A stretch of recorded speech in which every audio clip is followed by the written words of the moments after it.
Salve do povo de Deus com a paz do Senhor. Para mim é um motivo de tanta alegria, de tanta honra estar aqui. Já acho que é a terceira vez que eu estou aqui na igreja, louvando e engrandecendo o nome do Senhor. E para mim realmente é um motivo de muita alegria. E principalmente pela honra de receber, eu não digo nem oportunidade, eu digo honra. Porque a gente na presença do Senhor, quando a gente fala muito essa palavra oportunidade, geralmente as pessoas atrelam a serviço. E serviço é algo que pesa, sabe? Mas a presença de Deus não é um peso para ninguém. Não é também um peso para mim. E receber o convite de falar sobre esse nome, que está acima de todo nome, é algo incomparável.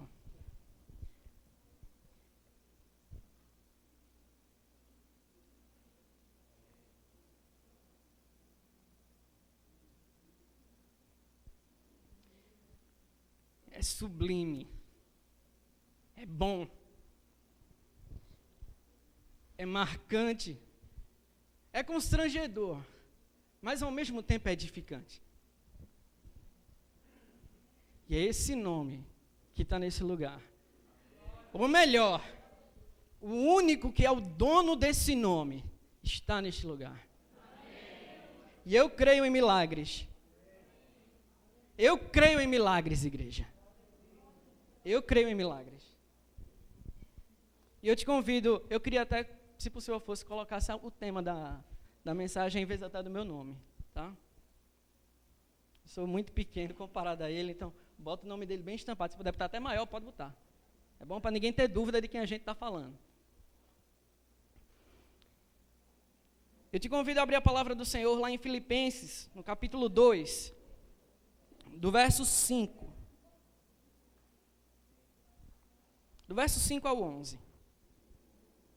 Para ser mais resumido e direto ao ponto, a palavra de Deus nos diz o seguinte: de sorte que haja em vós o mesmo sentimento que houve também em Cristo Jesus, que sendo em forma de Deus, não teve por usurpação ser igual a Deus, mas aniquilou-se a si mesmo, tomando a forma de servo, fazendo-se semelhante aos homens. Em outras traduções fala-se esvaziou. E, achado na forma de homem, humilhou-se a si mesmo, sendo obediente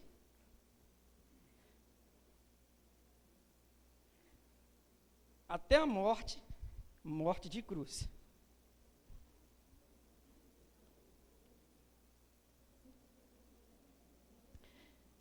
Pelo que também Deus o exaltou soberanamente e lhe deu o nome sobre todo o nome.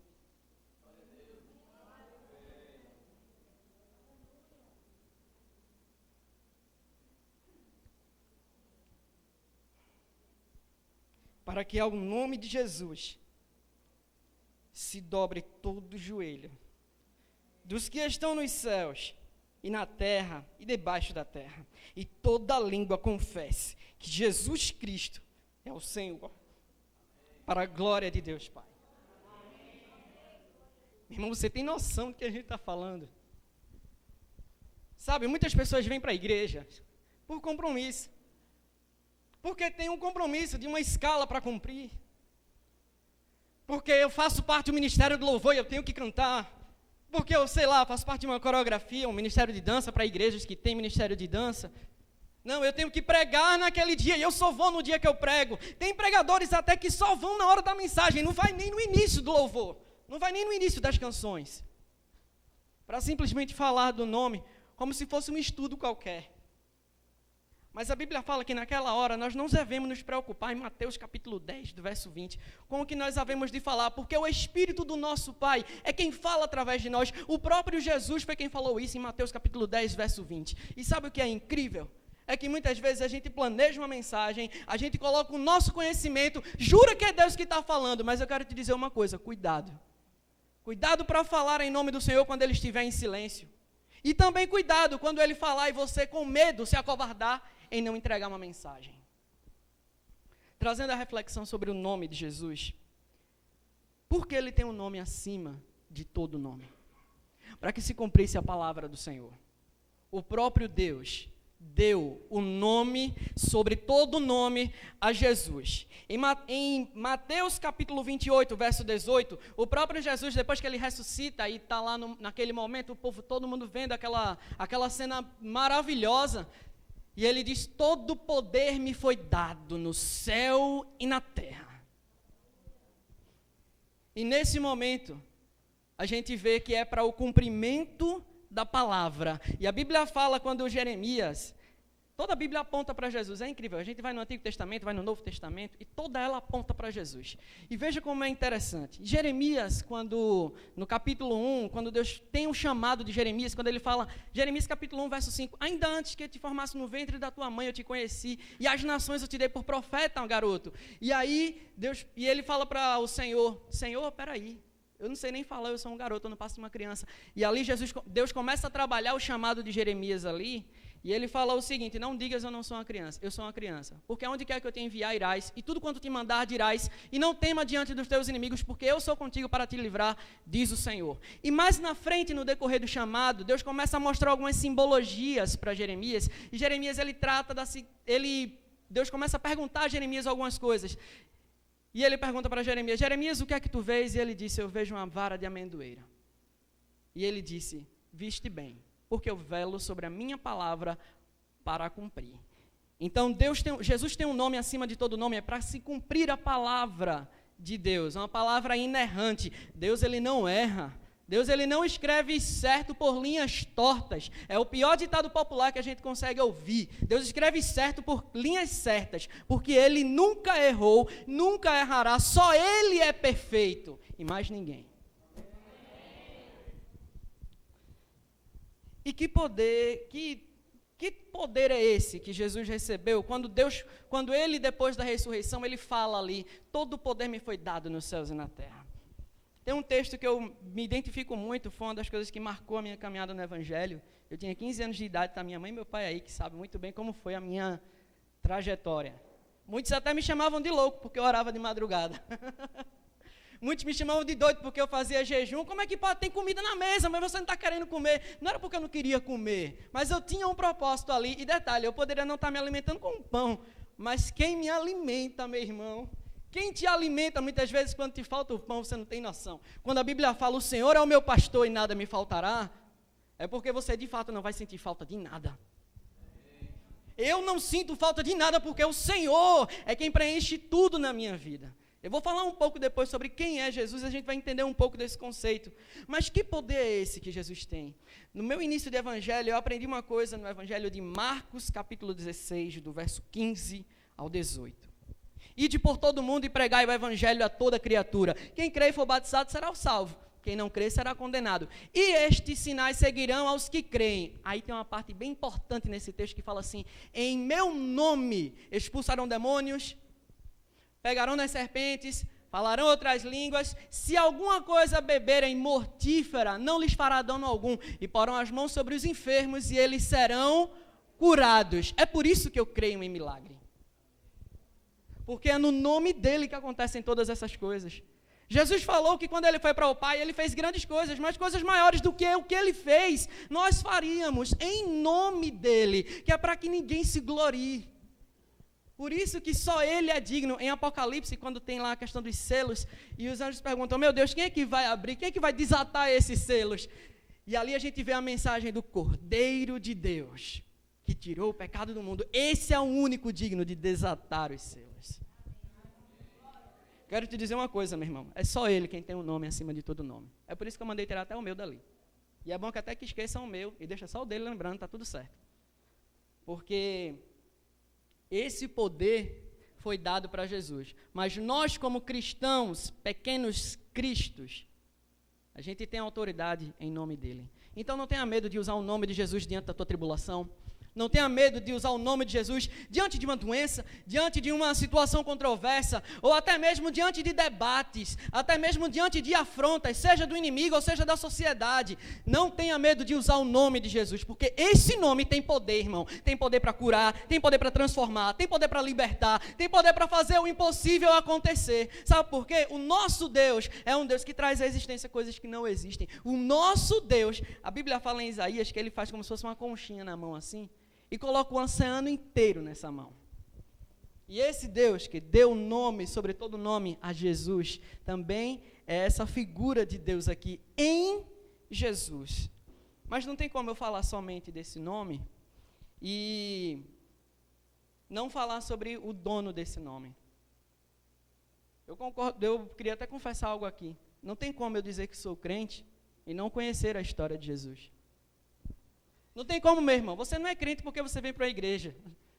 Você é cristão porque você é marcado pela presença do Senhor e você conhece o seu Jesus.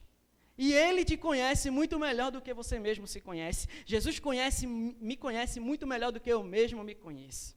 Ele sabe onde eu fico doente e onde eu não fico. Ele sabe onde eu estou errando e onde eu estou acertando. Ele sabe em mim o que presta e o que não presta. E ainda digo mais.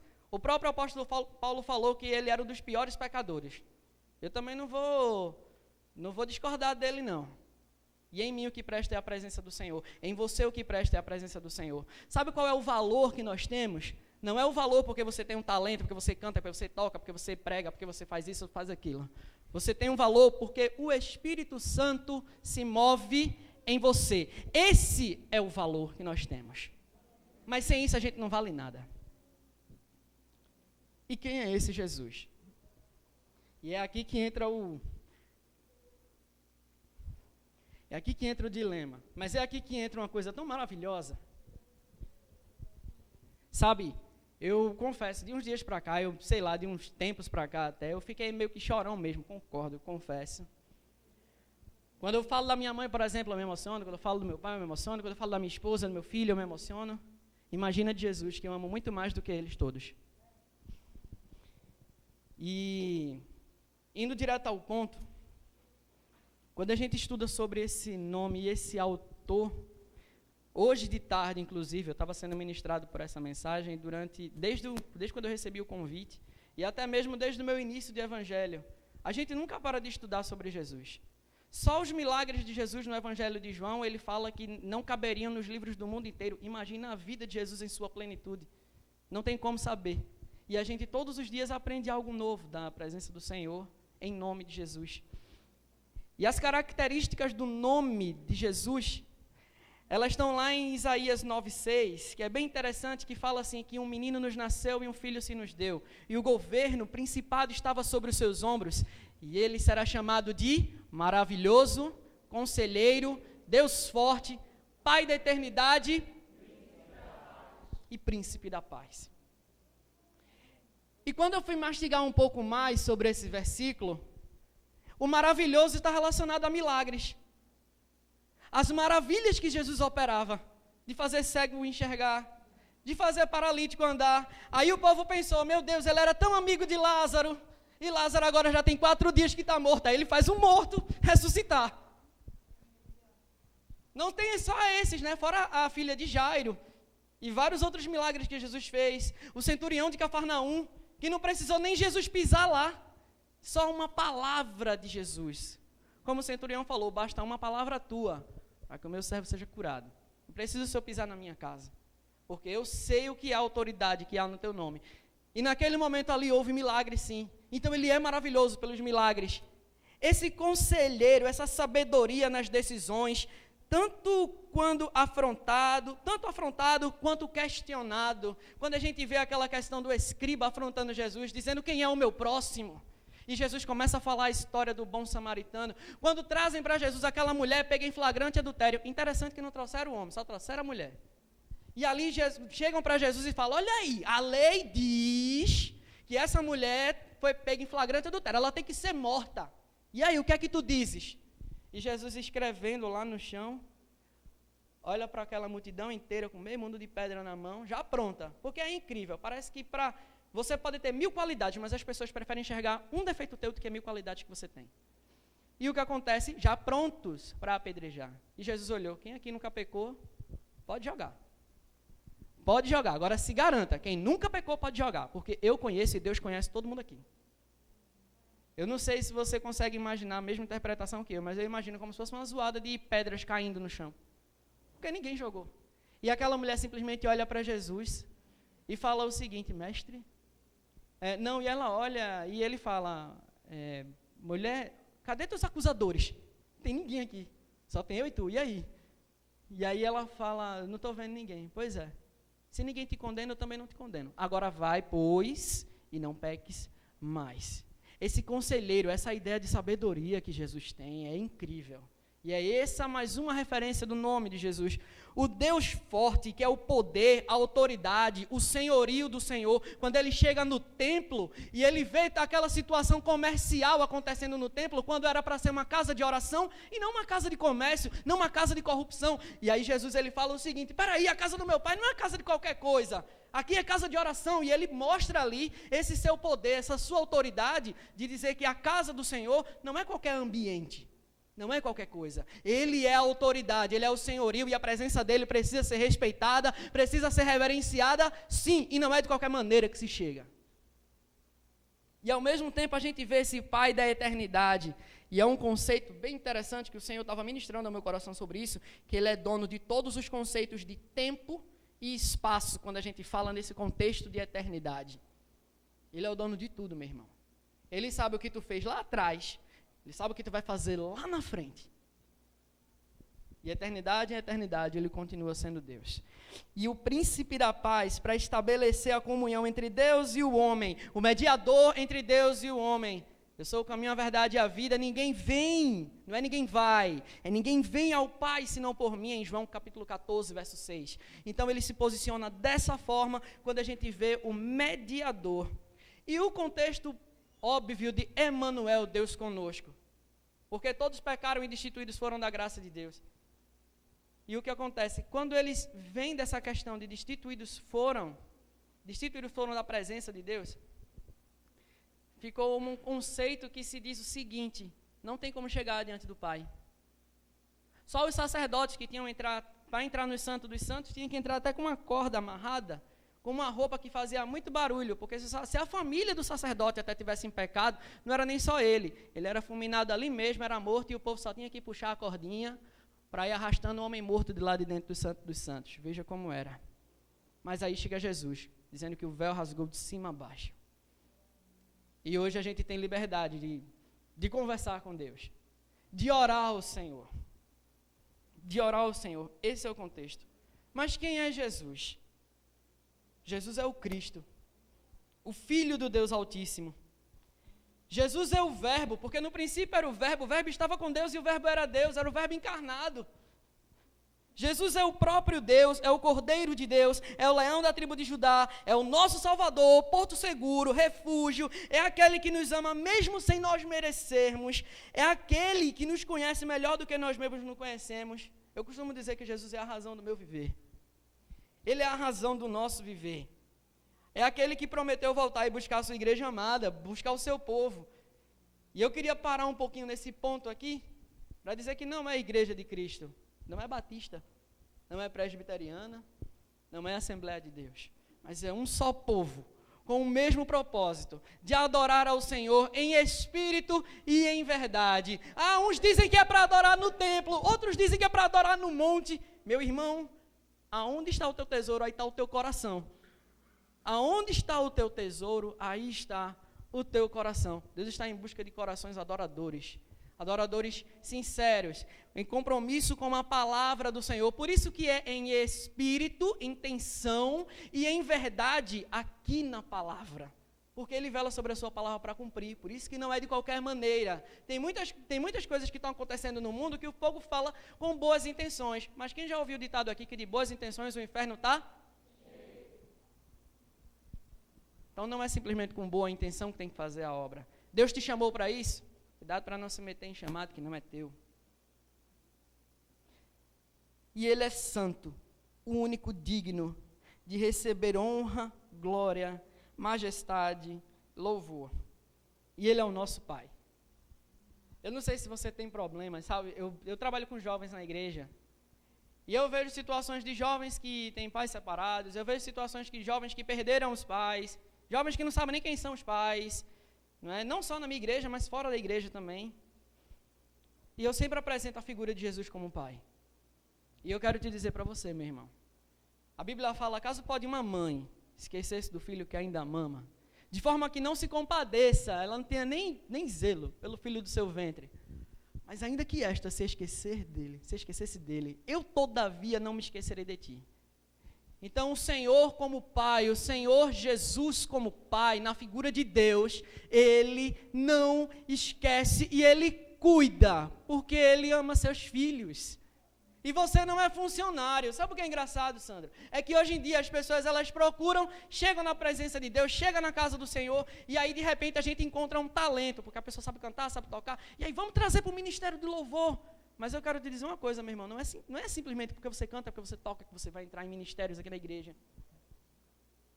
Não sei se estou tocando em alguns pontos aqui que estão causando certos impactos. Mas não é porque você canta, nem porque você toca. Deus não contrata funcionários. Jesus não contrata funcionários, Jesus chama filhos. A Bíblia fala em João capítulo 1, verso 12, mas a todos a quanto receberam, deu-lhes o poder de serem feitos filhos de Deus, aos que creem em seu nome. Então eu não sou funcionário, eu sou filho. E sabe o que é engraçado? É que todo filho tem um pai, e o pai cuida, e o teu pai está cuidando de você, nos mínimos detalhes, cuidando de você, até nas coisas que você nem imagina que tem que ter cuidado, dando livramentos, está fazendo tanta coisa, a gente precisa ter essa noção. E para concluir o nosso momento de reflexão, tem gente que me pergunta o seguinte: Cleidson, você já canta há um tempo, e eu não canto muito tempo também não. Mas por que tu não canta música secular? Por que você não canta música que não seja cristã? Inclusive já me perguntaram isso até no trabalho.